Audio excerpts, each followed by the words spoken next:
All right, what's up guys? I wanted to give you guys an update on the Ellis swapped Audi A4. Got the front clip, took off this thing, got the drive shaft out, CV bolts are removed. To explain why I'm taking this motor out, last year when I got this thing up and running, I blew off an oil line. So I got a remote mounted oil filter kit for spacing reasons, but these fittings are just barbed and there's worm clamps that hold them on. Pressure was too high, blew it off, and I emptied the whole pan of oil. So this thing's probably knocking or something's wrong with it. So I'm gonna get it yanked out of here, split apart, and we'll see. Probably rebuild it soon. I figured this would be a good time to at least show you guys a little bit closer detail on this thing. Let's see. You can see the axles here. Let's take a look. So I originally thought that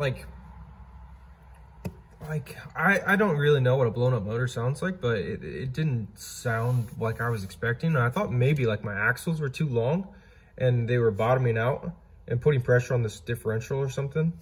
But there's like plenty of plunge on these things. I think these have 40 millimeters of plunge, so I'm like right in the middle at ride height. So that's definitely not the issue. Let's see, let's take a closer look at this thing. So these are all the Audi factory accessories. So alternator, AC compressor, power steering pump, these are all Audi. This is what came on the car to begin with. And I pretty much made brackets to bolt this to the LS motor. I got like a 3D model of an LS motor, which is pretty easy to find online, and took measurements of all these different mounting points and made some brackets. Like this one looks pretty good. Doesn't look too bad. It sucks because all these Audi accessories are mounted on the side, so you really have to get creative with the brackets. I've got a remote water pump. This is a Pureberg CWA40, I think, if I remember right. But it's what's used on like the newer F30 BMW 3 Series. It's a pretty stout unit. Flows, I think, plenty for the LS motor. I've got some shit I need to really wrap up. Like when I was putting this thing together, like I said in the last video, I was trying to get this thing to the point where I could drive it as soon as possible, you know, just to make sure everything worked with the drivetrain and everything, which it's pretty crazy, but it seems like it's all right. And I had a stupid issue with an oil line blowing off. So there's some stuff that's not done up to my standards. Like this bracket is pretty janky for the water pump. I'll make something a little nicer. Yeah, and then this this serpentine tensioner is the LS4 serpentine tensioner that I modified. And this pivot is just not correct for this thing.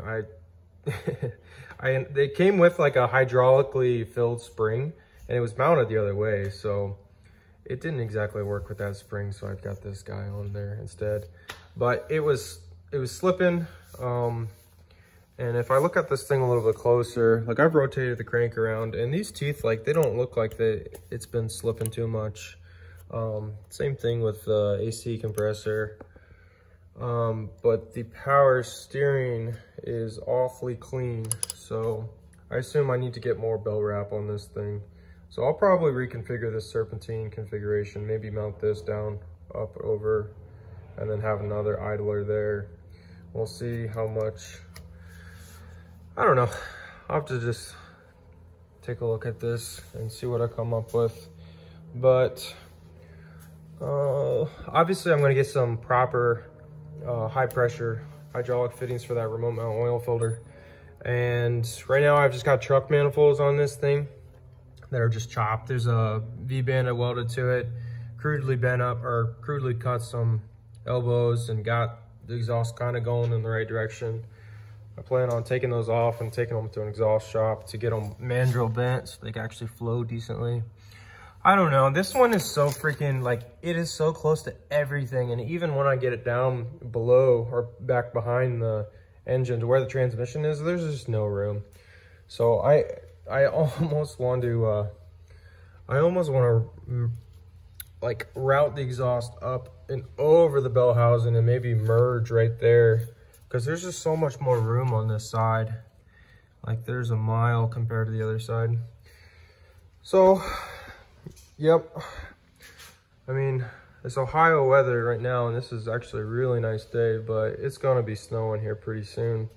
So, looks like this will most likely be a winter project. I don't know, it depends what's actually wrong with this thing.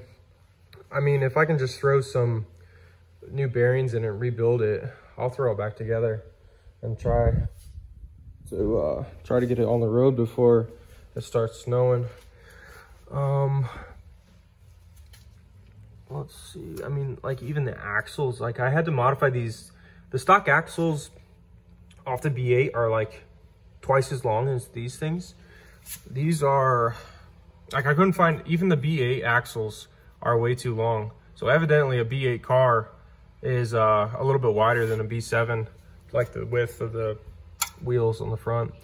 So these are actually Audi A8, like D3 Audi A8 axles that I had obviously cut in half and then sleeved them back together. We'll see how well these things hold up.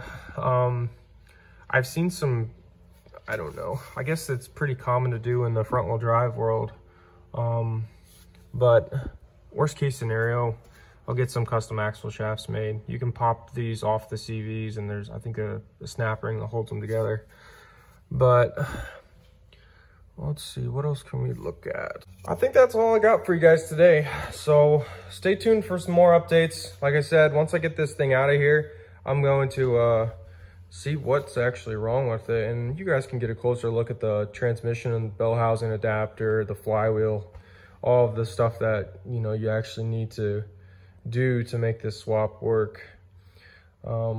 Yeah, stay tuned, like, subscribe, comment if you guys have any questions. Thanks, guys.